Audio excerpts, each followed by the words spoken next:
Бүгін Нұрсұлтан қаласындағы Республикалық Әзірет Сұлтан мешітінде Имани жазғы сауат ашу курсы өз жұмысын бастады.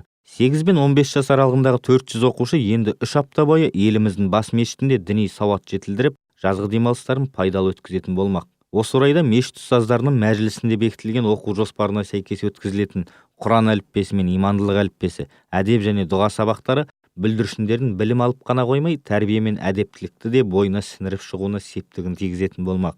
Игі шараның басталуына орай бүгін арнайы ашылу салтанаты болып өтті. Алла қаласа, біздің мақсатымыз бұларды молда жас қылу емес, мақсатымыз иманды тәрбиелеу, ата-анасын сыйлауды үйрену, ата-анасын сыйлағанда қандай сауап болады, бауырларына жақсылық жасау, мейірімді болу, оның сауабы қандай болады, осы бағыттарда біз балаларымызға тәрбие беретін боламыз.